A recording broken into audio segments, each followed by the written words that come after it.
let's see, it's January 30th, right? You okay? I need to get some stuff done. I need to do my what I watched in January video. I need to review some other movies. Oh shit, I still have to do my best and worst list for 2021, so I should probably get to that. But you know what? It's gonna be a while for that best list, so we're gonna go ahead and start off with the worst list. So yay!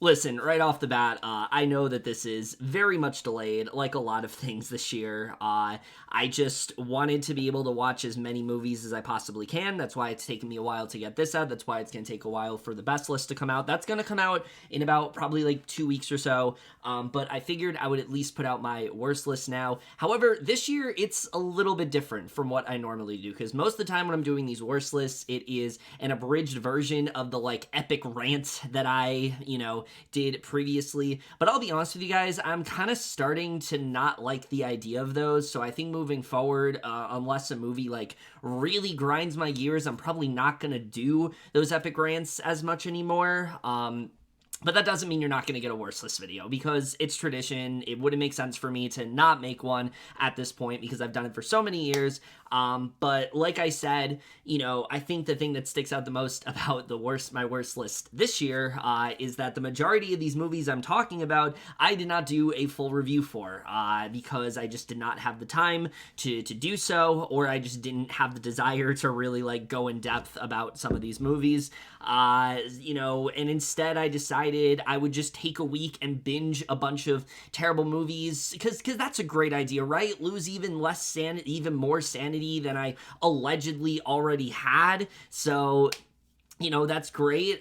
Just watch the worst fucking shit possible. Wonderful life choices all around. But no, in all seriousness, I'm very excited to get this done. This is always a lot of fun to do. As always, this is my list right off the bat. I did not see every possible worst movie that there is. There are some that I'm just not going to bring up in this video solely because I didn't see them, or because of the fact that maybe I just didn't think they were as bad as other people did. I feel like that was a big thing in 2021 for me. A lot of the movies people had on their worst list, I had either liked or I didn't think was as bad as others were saying. Like, I thought it was just kind of middle of the road. But either way, I'm not going to ramble on too much longer here. We're just going to go ahead and get into the list. But before we do, of course, I do have a couple of dishonorable mentions. That being said, this was definitely lighter in terms of bad movies for me. There were not nearly as many as other years. Right off the bat, so I don't have too many dishonorable mentions, but we are going to go ahead and get into some of them. Starting off here with The Misfits. It's bad. It's a very, very bad movie. I really did not like this movie at all. I'll get into it in a catch-up review, but yeah. Trouble, it's a Netflix movie about a dog, and it had Big Sean as the dog. That's all you needed to know. It was pretty bad. A Week Away, Diary of a Wimpy Kid. I don't know why Disney thought that was a good thing. F9, Cinderella, The Forever Purge, Home Sweet Home Alone, another one where I'm just like, Disney, why? Charming, Falling, Karen, I know, probably something you expect to be on my worst list, but didn't make the cut. Kissing Booth 3, Infinite, Father Christmas is Back, Endangered Species, Separation, and this one came so close to making my worst list, and it did not get there. It is Ted Bundy, American Boogeyman. I know, I'm shocked too. Daniel Farrens, you thought it would be on there, but it is not. However, there are 10 movies that did make this list that were worse than the ones that I did discuss. So we're just going to go ahead and get started with my number 10.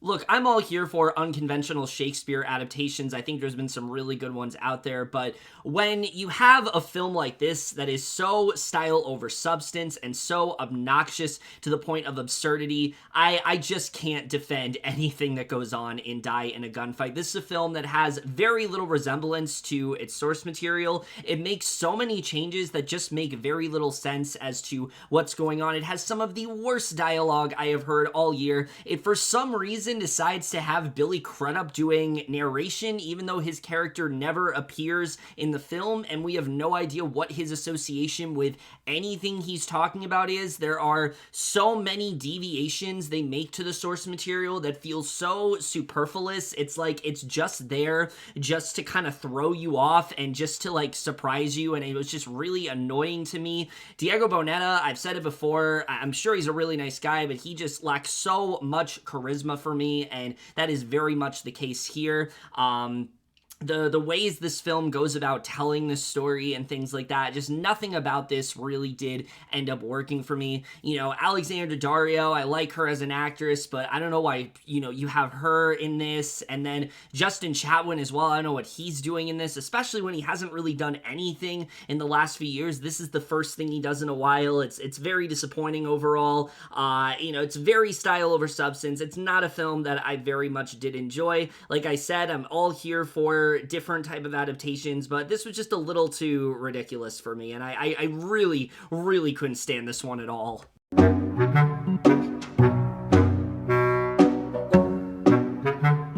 Oh man, here we go with The House Next Door, Meet the Blacks 2. A movie that was so bad, I feel like nobody fucking saw it because that first movie was just so horrible. And I don't blame anyone for not seeking this one out, but this one really is not much better. It's like here, they didn't really know where to continue it, so we just have vampires now, and we have Cat Williams playing this vampire that's very obviously sinister, but for some reason, the rest of the family, you know, doesn't feel that way, and they're just, too dumb that they end up somehow, you know, going along with his evil plan and whatnot, and they don't realize, you know, what he's really getting themselves into. You have actors like Danny Trejo, Snoop Dogg showing up in this, and I have no idea why they are subjecting themselves to such bullshit in this movie. There's so many jokes in this film that were just dated the second that they came out. It very much has the vibe of one of those really terrible parody movies that would come out in the early 2000s. I really felt like,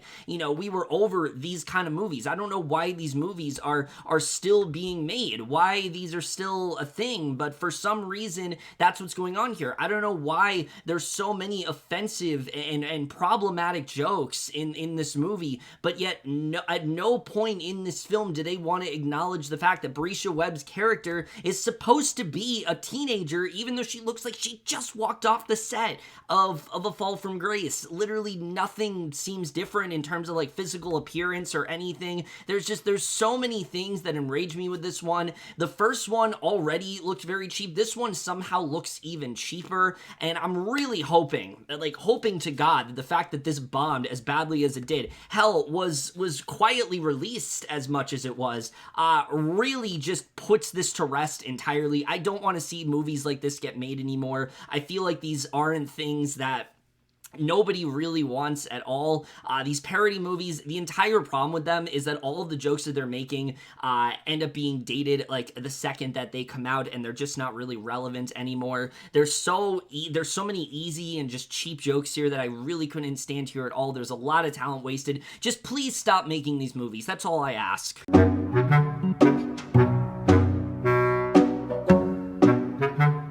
God, we're really getting into the shitty stuff now. He's All That. Wow, what a film this turned out to be. I mean, look, Netflix is not exactly known for like really great teen comedies, but this has to be one of their most shallow efforts in so long. This takes a film that already wasn't that good and somehow makes it even worse. You have Addison Rae playing the most unlikable and just selfish character you could possibly think of. Her entire character is going along with this scheme. The whole reason she ends up, you know, deciding to take this bet is because the fact that she lost followers from a TikTok video of her boyfriend breaking up with her, and she's worried that like she needs those followers back, and this is how she's gonna get those followers back, by like giving this kid a makeover and things like that. It's so stupid. And Addison Rae, look, I'm sure she's a really nice person, but my God, she is not an actress, and the fact that Netflix has signed a deal with her is is just so baffling to me, but considering the type of films that they like to take on, it's not that shocking. Tanner Buchanan, I usually really do like as an actor, but here he is just given the worst possible dialogue, the worst possible character. He isn't likable here either. He's just jaded and cynical about everything, and it's so annoying to watch. There's no chemistry between these two whatsoever. Madison Pettis is the most over-the-top, stereotypical mean girl that you could really think of. I could not stand her in this movie either, and my god, Peyton Meyer is just the kind of like Jake Paul parody that is like funny for like 5 seconds and then it's not at all. I couldn't stand what he was doing here. It's so cringy, it's so over the top. Nothing about him really worked in this film at all. But also, let's not forget the fact that there was this endless promotion for TikTok. The movie's constantly trying to remind me about TikTok and the wonders of it, and you shove in Kourtney Kardashian and all this stuff. This is not the kind of movie that I want to see. This is a kind of a film that insults your intelligence. This is the kind of stuff that we're going to get for teens. I'm very scared, honestly, moving forward. I don't really know what Netflix is thinking, taking deals like the one they did with Addison Rae. Matthew Lillard barely saved this movie for me, but other than that, I mean, this was just a steaming pile of garbage. I don't know why movies like this are a thing. These gender swap films really add absolutely nothing to the equation whatsoever. If anything, it just overcomplicates things, and this film especially, I think, is one of the most egregious examples of it. There's a lot of really awful Netflix teen comedies that were released last year, but this was easily the worst.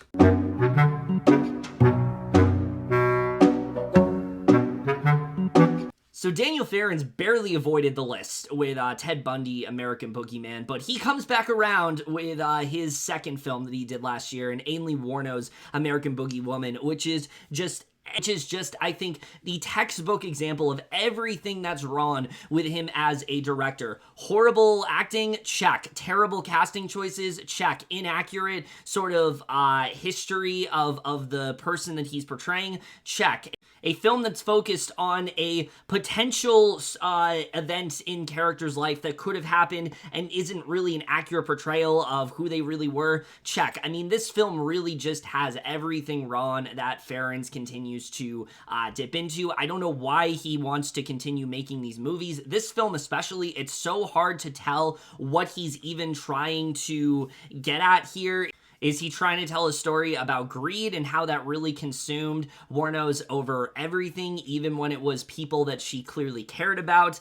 Is he trying to tell a story about just how psycho she really was? Or is he trying to tell this story about how she somehow went from like this beautiful woman to someone that's a lot more, you know, to eventually becoming what we know her as?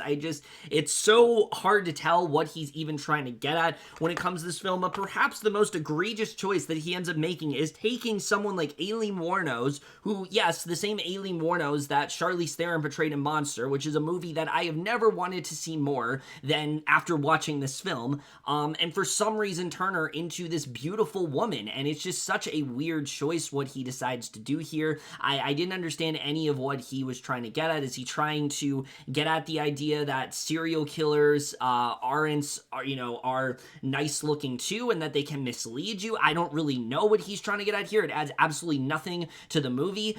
The woman that they got to play the adult Aileen Wuornos feels like she's doing a self-parody of that character. I mean, again, just so many questionable decisions, so many horrible moments. I don't know what the hell Tobin Bell is doing in this either. This is an actor that is usually in just like Saw movies and things like that, but this is not his last appearance on this list, I will say that. But I don't know what he's doing in his career right now. I don't know why he's making the choices that he is, and for some reason, he's in this movie. There's so many other actors in this movie that are just terrible here. Lydia Hurst, who was in Haunting of Sharon Tate, is back here and she's terrible. There's so many things about this film that I really couldn't stand at all.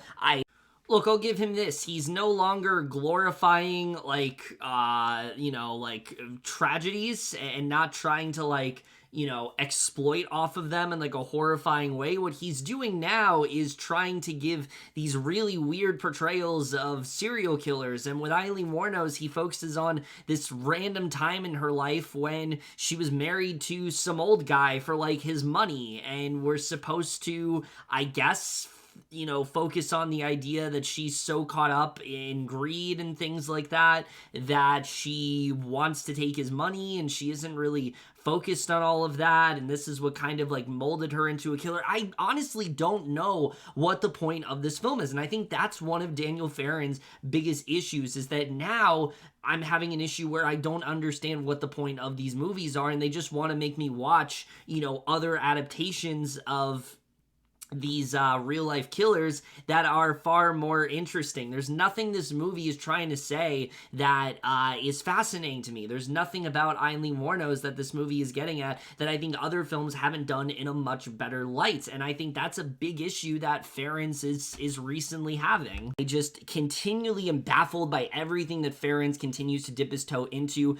but the fact that people are just not talking about these movies that much really gives me hope that maybe he'll just stop. Maybe this is where the train stops. Maybe the fact that we got 2 movies last year instead of 1, and neither one of them really had that much buzz surrounding it. Maybe this is a sign that this is the last we're going to get of these Farron's movies. At least I hope so. I thought that was going to be the case with Murder Nicole Brown Simpson, and then look what happened last year. So probably not. I guess I'll look forward to shitting all over them and talking about how problematic they are and how they straight up feel like Lifetime movies now. They have the budget of Lifetime movies. I don't understand how who's letting him do this. I don't understand why he continues to think this is a good idea, but for some reason he continues, and the more he continues, the more I'm just going to continue to shit all over it. I've basically talked about how much I can't stand his directing. There really isn't much more for me to say, so let's just move on to the next film and hope to God that this is where he stops.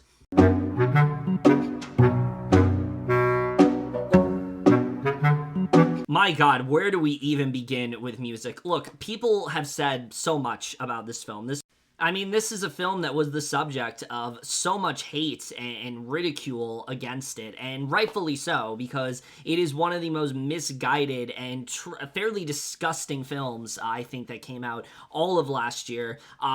Just the fact alone that we're supposed to be focusing on a character that has autism and the journey of her sort of, coping with that and not letting it get the best of her. And that could be a really interesting story, really seeing her journey, seeing, her day-to-day life and things like that. But instead, no, music is a full-on background character. She doesn't have any character in this movie other than she is there to motivate our fully abled characters. These characters that are just completely neurotypical in that way. And it's absolutely disgusting. We focus on Kate Hudson's character, who is this recovering addict, and she has a contentious relationship with her sister, and she's done a lot of things that are very rebellious in that way, and oh my God, is she going to change things for the better? Or we got Leslie Odom Jr.'s character and his sort of struggles and how music sort of motivates him. It's absolutely gross, and the fact that Sia thought that this was even a good idea, you'd like to think she had the best of intentions, but with the statements that she's put out recently, I can't even say that. She knew exactly what kind of movie that she was making, and it's completely tone deaf with the way that she tried to go about it.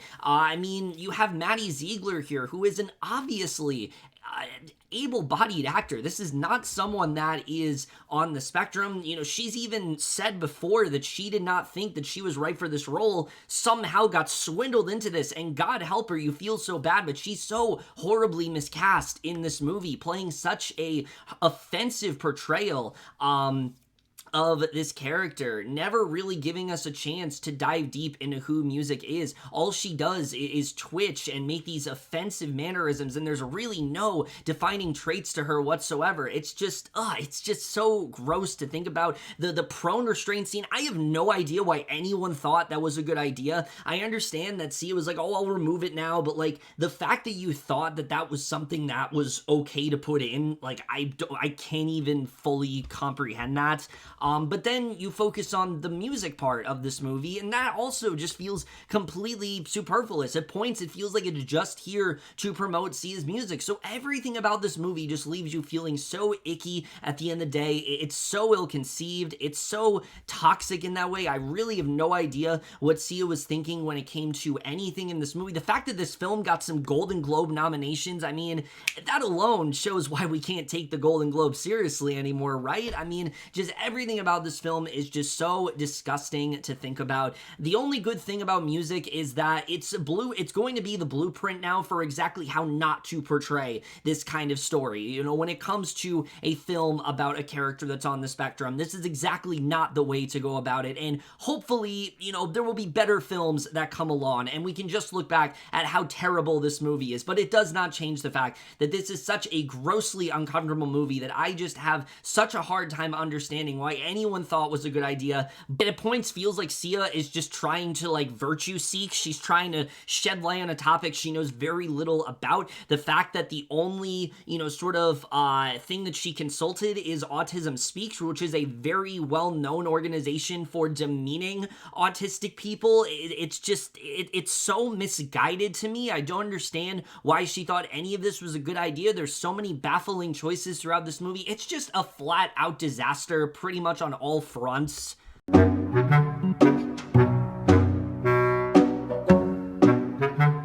Jesus Christ, Vanquish. I mean, talk about one of the worst produced action films I think I've ever seen. The premise for this movie alone is just so absolutely ridiculous. You got Morgan Freeman's character, and he is this, he was this retired veteran of sorts, and now he's like afflicted in a wheelchair, but he's making all these shady deals, and he tracks down Ruby Rose, who is like his assistant of sorts, and basically he makes her, you know, go on this like revenge mission, and if she doesn't do it, he's gonna like kidnap her daughter and things like that. That alone is just so stupid and such a dumb premise, and there's very little that you can do to really make that work. But then you factor in so many of the choices in this movie right off the bat. I mean, both of these actors are so horribly miscast here. I've gone on long enough about how I don't think Ruby Rose is a capable lead at all, but this film especially proves to me that she cannot lead an action film in really any way. There's not much she can do to really elevate this film. Morgan Freeman, he even seems bored in this movie. He's just going through the motions. This is an Academy Award winning actor, one of the best actors ever, and you literally just have him just monologuing in a wheelchair most of the time. There's really nothing going on when it came to his character. But then you get to the action sequences, and Jesus Christ, I mean, there's so many just overlapping shots that are so hard to tell what's even going on throughout the majority of this movie. Every single character that Victoria, that's Ruby Rose's character, comes across in this movie is just so one note. They're such a character. They're saying the worst possible dialogue in this film. I couldn't even fully comprehend some of what they were really saying, what the story is, what the backstory is. None of that is clear in this movie. It's got just terrible directing from George Gallo. There are these horrible shots throughout the movie where we're focusing on a character, but then for some reason there's like an overlapping shot of like another character, and it's absolutely terrible. It felt like the movie was trying to be a lot more artsier than it was, and I just hated every single second of it. The action sequences are so piss poor in this movie. They feel so lazy and cheap, and they have no directorial flair to them whatsoever. Look, I will leave you with this in this movie. This film starts off with a 6 minutes opening credit sequence. We don't see any character. We just hear things. We hear about Morgan Freeman's character. We hear about his backstory, and that's all the character we get. And if that is how you write your character in this movie, is if that's how little thought was put into this film, I mean, that alone tells you just how terrible of an experience this was. This was just absolutely dreadful all around, and absolutely the worst action movie of 2021.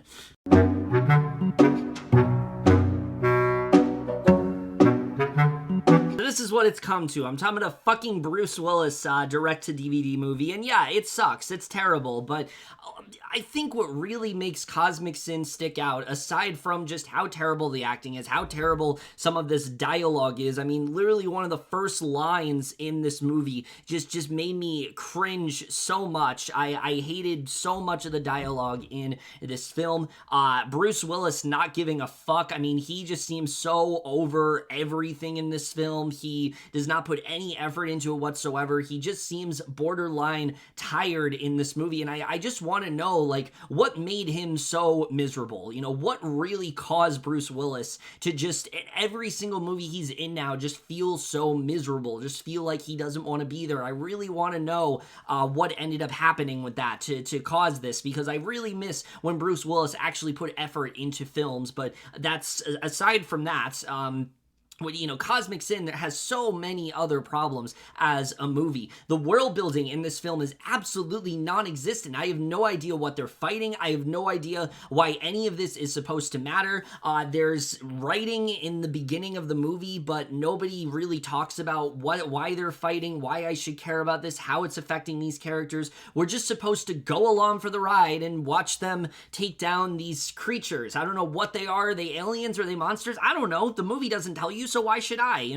That's clearly not something that's important to them. Non-existent character writing, so many directions that just don't make any sense whatsoever. Characters making the most boneheaded decisions that you could possibly think of, and easily some of the worst cinematography I have ever seen. It is downright incomprehensible what is going on in this film. There are so many scenes in this movie where I could not tell you what is going on. I could not tell you what this character was doing. I couldn't tell you what they were fighting. Nothing. I couldn't tell you anything that really is going on there. A terrible score, terrible direction all around. And there are so many horrible lines throughout this entire movie. And the characters, I just have no idea who any of them are. Not just Bruce Willis, but any of the characters in this movie. I couldn't tell you who they are. I couldn't tell you what their purpose is in this film. Nothing. There's nothing to really latch onto in this movie. And you would say, Kevin, that's what you would expect out of a Bruce Willis direct-to-DVD movie. And you know what? Maybe you're right. Maybe you're right about that. But it still sucks.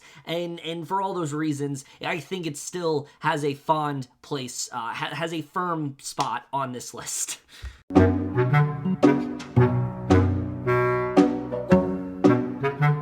It's Bella Thorne as a fucking nun. Obviously, this is going to be somewhere on this list. I mean, every single time Bella Thorne does a movie, I think I've seen it all. I think I've seen how trashy she can be. I think I've seen just how low she can be in terms of the concepts that she takes on.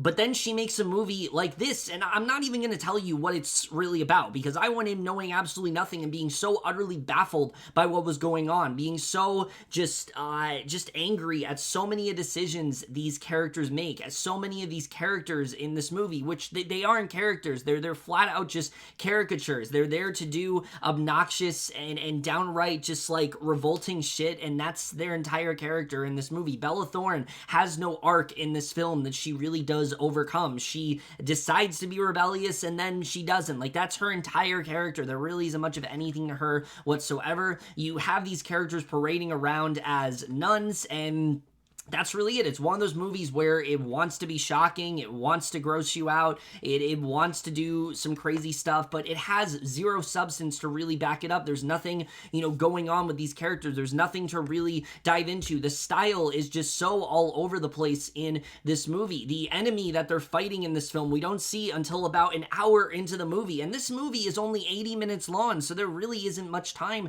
to really dive into any of that. The conflict in this film is really just ridiculous to watch play out. I don't know if this is overall Bella Thorne's worst. I do think that Infamous is a little bit worse overall, but this definitely got very close, and I don't know what goes through her head when she takes on these kind of projects. I find this to be an absolutely insufferable experience, and I just don't really understand the appeal. I don't really understand the mindset of what Bella Thorne is getting into, but at this point, I just have to believe she wants to make the worst kind of movies possible, because I just can't fathom anyone really enjoying this kind of stuff. What she ends up doing in this movie, it's absolutely ridiculous. The characters that we're following, it's all just absolute shit. And listen, I'm all for outrageous moments in movies. Hell, some of my favorite movies of the year have a lot of outrageous moments in them. Spoilers. I haven't talked about what those movies are, obviously, but there are quite a few that have some really crazy moments in them. The problem with Habit is that there's very little substance in this movie. There's nothing to latch onto when it comes to these characters. There's no goal that they're really trying to achieve aside from a very sort of trivial one that you don't really care about. Everything that's affecting these characters you don't really care about either. And that's what really is annoying about Bella Thorne lately, is that she seems to be inserting herself in movies that are nothing more than just shock value. Infamous was that, and I would very much say that Habit is that, and I want her to get away from these movies. She has proven before that she can be a good actress, but for some reason she keeps subjecting herself to the worst possible films, and I've convinced myself that it's because she wants to make the worst possible films, and I'm sure there's an audience for this out there, but it's very much not me, and I do not want to see more movies like this again. I don't know why I keep subjecting myself to them, but this is very bottom of the barrel, and I'm honestly unsure which I dislike more at this point. Do I dislike the Bella Thorne that's like obsessed with guns to the point of having an affinity for them, or do I dislike the Bella Thorne that is a trashy nun that's trying to like sell drugs and things like that? I don't know which one it is, but both are terrible, and very much either way, Habit is one of the worst films of the year. And the fact that it's only number 3 and there's still 2 movies that are worse than this is really shocking to me, but let's continue.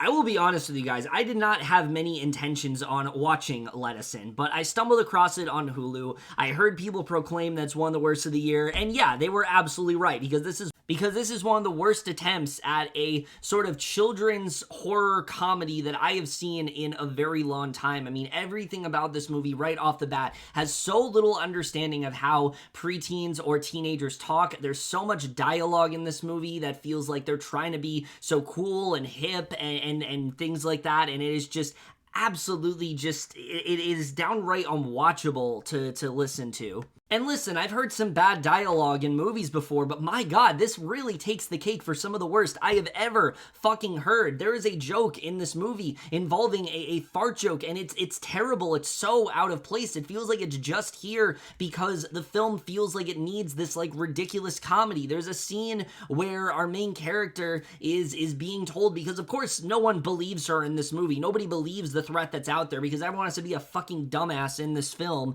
and she gets the response of, "You gotta be kidding me," and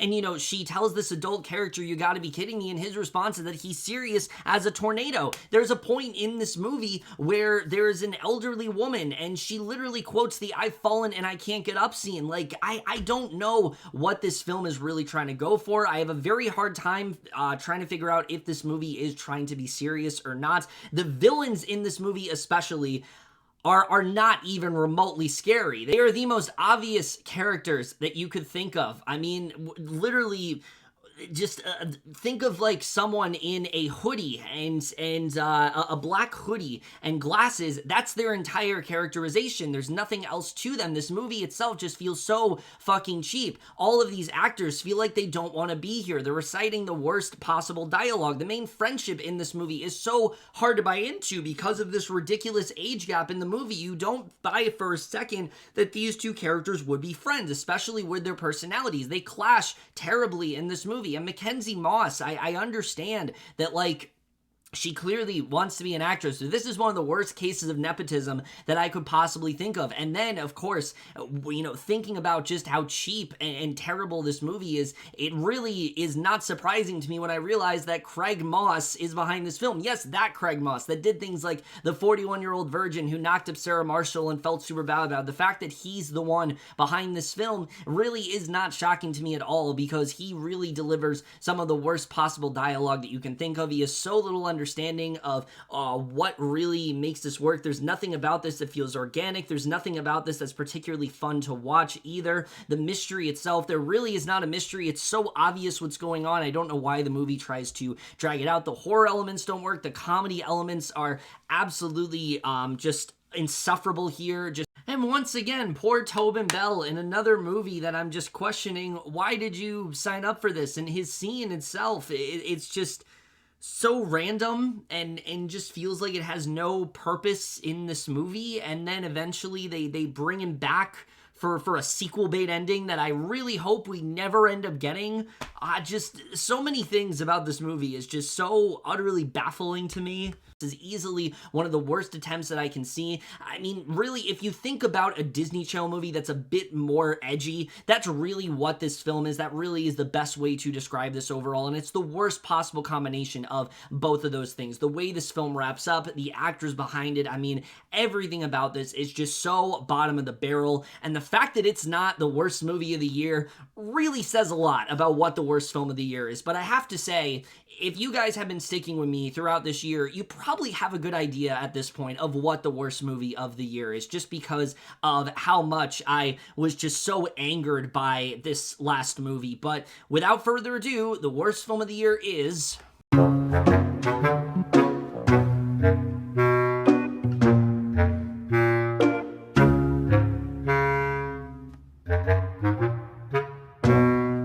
Look, some of these films that I've talked about, I think in theory were not bad ideas. But this movie, Run, Hide, Fight, everything about it is a horrible idea. The idea that we're going to, portray a school shooting as a straight-up action movie, something in the sense of Die Hard, is one of the most offensive and problematic things that I have heard of in any film. The fact that anyone thought that that was a good idea and decided to make an entire movie about that is just such a horrible idea to me. But the fact that we're following this character that is so ridiculously unlikable, that has this tragedy that's afflicting her that we barely touch upon, and seems to go about things has the most warped knowledge that you could potentially think of, is just so baffling to me.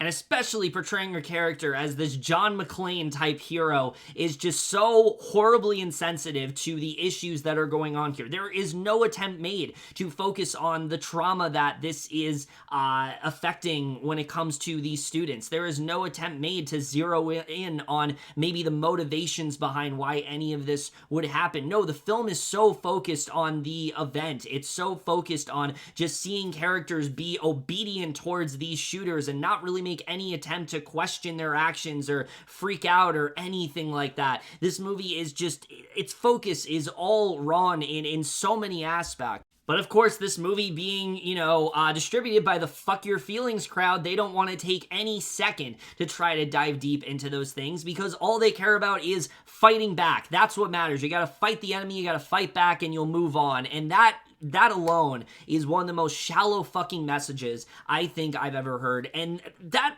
alone, honestly, I think gives it a spot on this list.